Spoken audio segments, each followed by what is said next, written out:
Oi, turminha da Escola Daniel Rebouças. Então, vamos continuar com nossos estudos sobre finais de peças menores, em especial cavalo versus peão lateral. Então, aqui precisamos encontrar qual é o nosso probleminha dentro do todo aqui. Então, quando eu falo dentro do todo, é na nossa visão geral. Em qual visão geral? Na posição das peças, em especial das peças brancas e peças pretas, ou vice-versa. Então, a primeira coisa a ser feita é avaliar a posição das peças e como é que elas estão, se estão ativas, estão bem posicionadas. Então, vamos começar pelas pretas. Percebam que as pretas têm um peão em H3. O peão em H3 é muito perigoso. Por que, turminha da Escola Daniel Rebouças? Porque o peão pode chegar na última fileira e se ele chegar na última fileira, o que acontecerá? Ele pode ser o quê? Promovido. Então, se ele chegar na última fileira, ele pode ser promovido para quais peças? Por uma torre, ou por um cavalo, ou um bispo, ou uma rainha. Pensem, né? Então, esse é o probleminha que as brancas precisam resolver. Além do peão de H3 daqui as pretas, que estão eh, querendo promover em H3, né? Elas querem promover esse peão de H3 na última fileira, como citado. As pretas têm um rei muito ativo. Por que o rei está muito ativo das pretas? Porque o rei ele pode importunar uma das peças que estão muito ativas das brancas, que é o cavalo de F4. Então, ou F5, desculpa.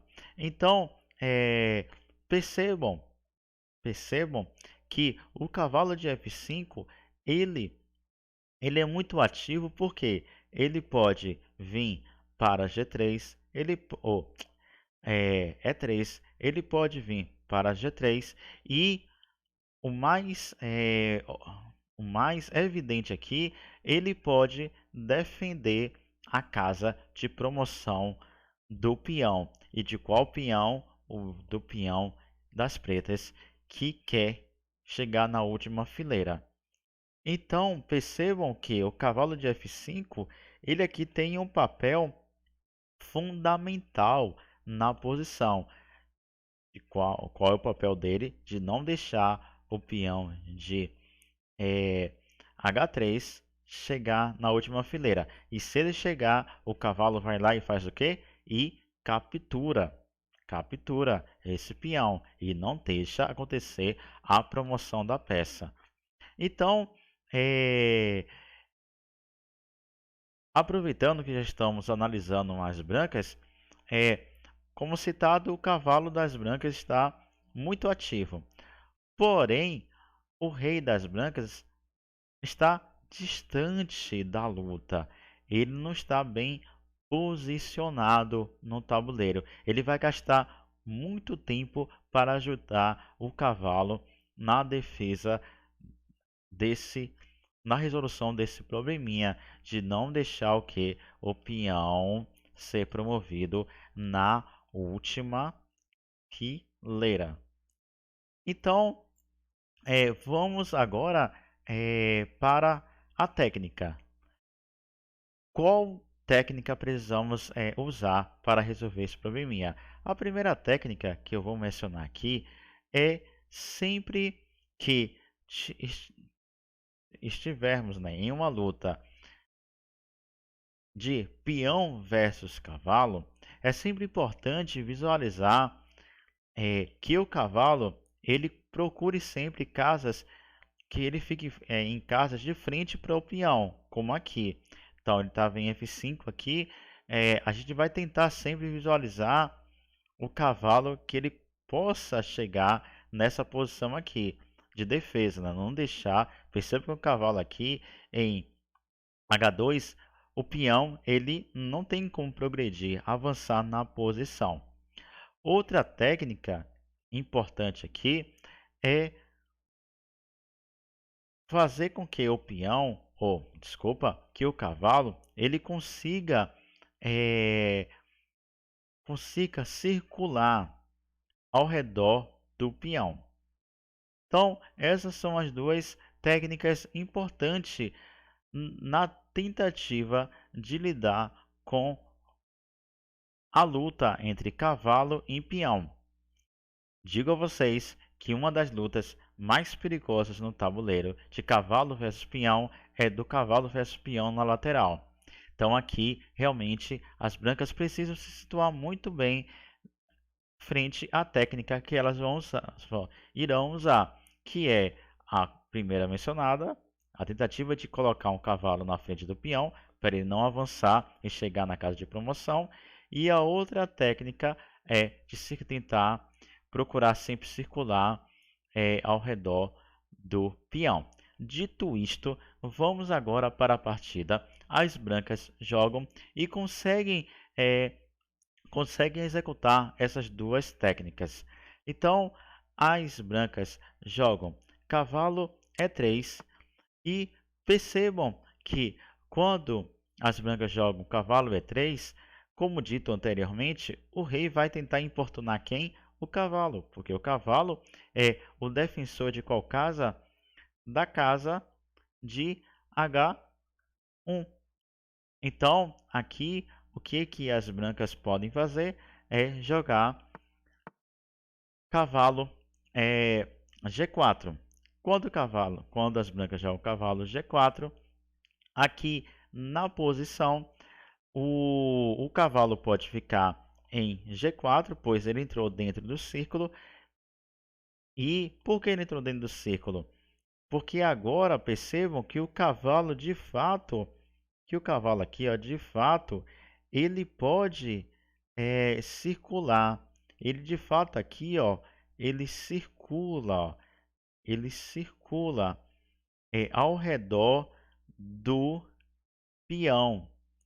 Percebam que, olha como é que é interessante de fato aqui, né?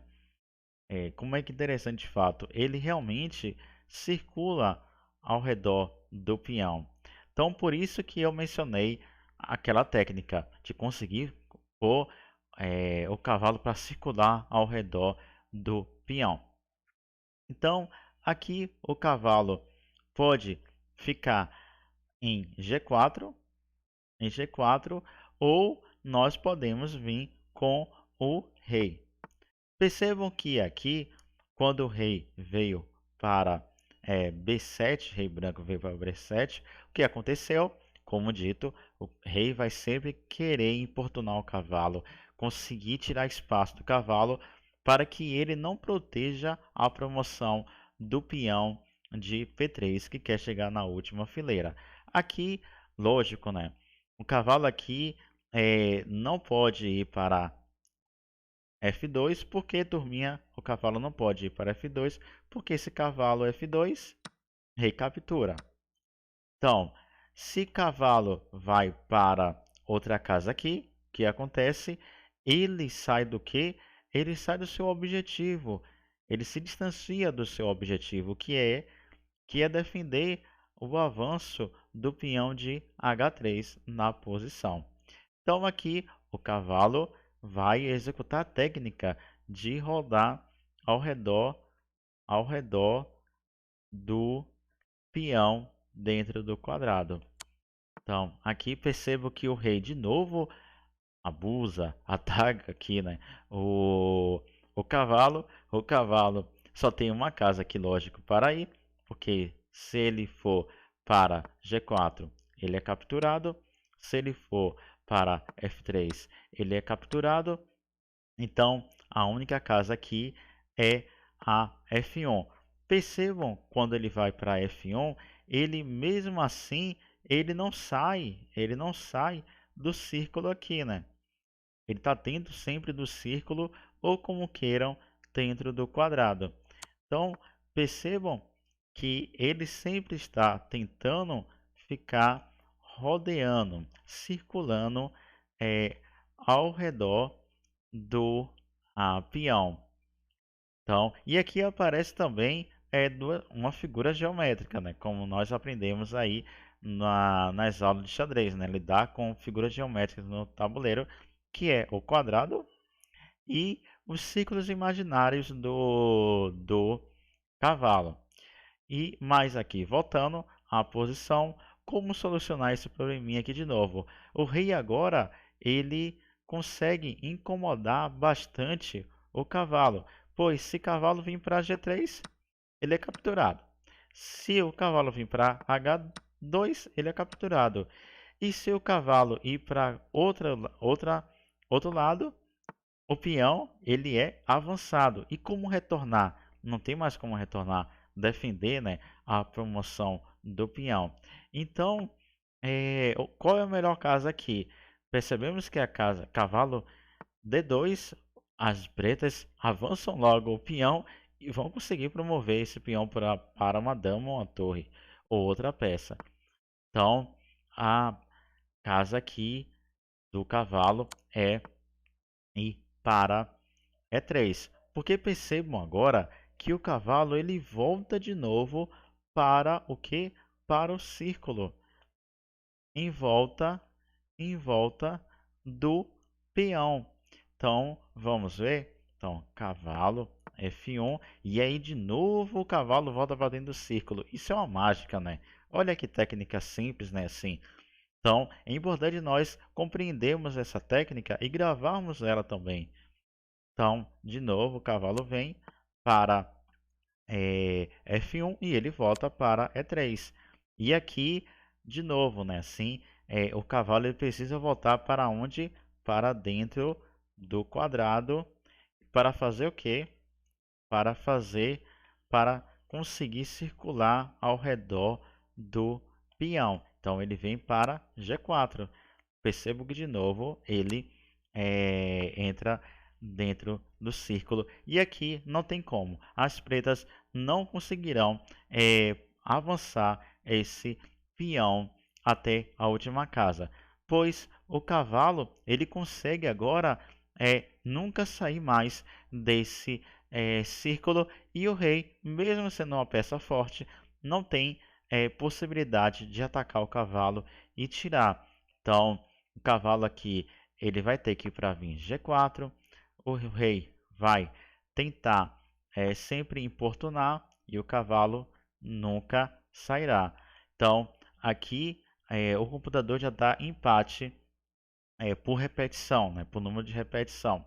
Então, esse foi o nosso encontro sobre finais de peças menores, cavalo versus peão lateral e a técnica de circular com o cavalo ao redor ou pôr o cavalo na frente do peão para impossibilitar ele avançar na posição.